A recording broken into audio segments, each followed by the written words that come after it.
Hello, my name is Autumn Carlson. I'm the Executive Director of Conexiones, and I'm here today with Byron Seggerman from the Stevens County Ambulance and EMS Service. Hello, Byron. Thank you for being with us. Hey, how are you? I'm good, thank you. Good.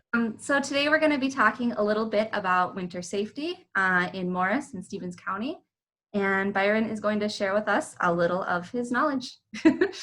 So I guess the first topic that I would like to talk about is frostbite and hypothermia.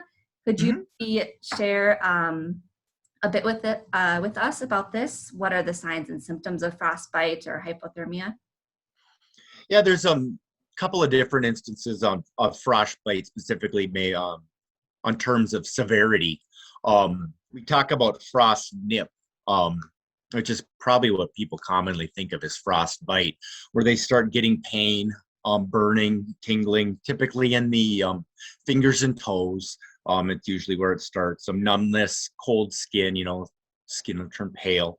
And then even get to the point of blistering if it's bad enough.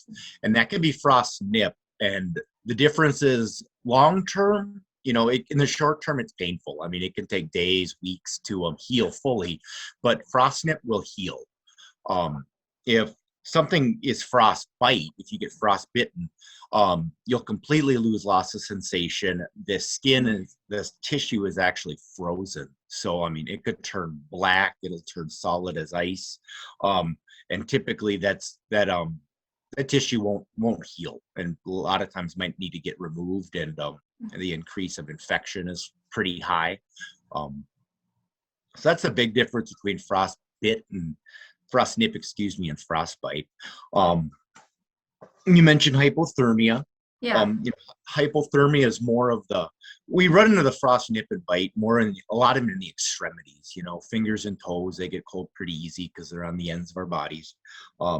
Hypothermia is more where the entire body cools down, and it's considered below 95 degrees is considered hypothermia. But symptoms of hypothermia, people get confused.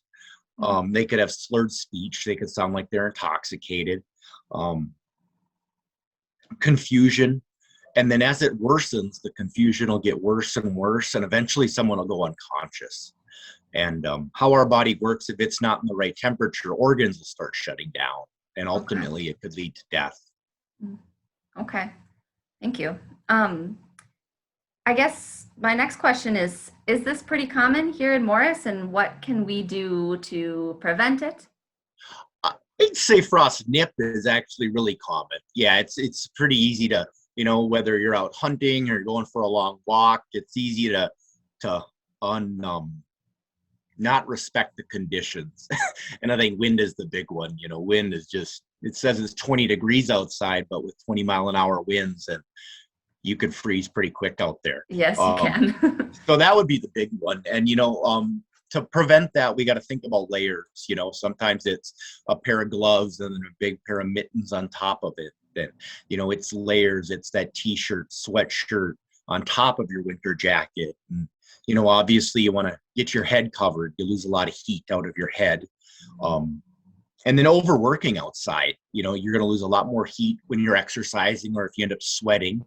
And if your clothes are damp or wet, whether you fall in the ice because you're ice fishing or just working really hard, you lose a lot more heat sweating like that. So I'd say nip is far actually fairly common. I wouldn't be surprised anybody that grew up in Minnesota hasn't had frost nip.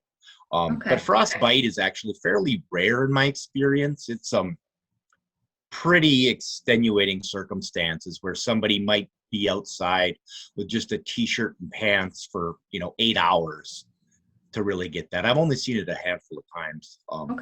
And hypothermia, usually that's where we run into that when we run into falling in the ice. If the ice breaks and we fall in the water, and that's where we really start running into that scenario. And it's not a whole lot, but in Minnesota, it can happens happen a few times. Yeah, it happens, and it's a rough scenario. Okay. Well, thank you for that information.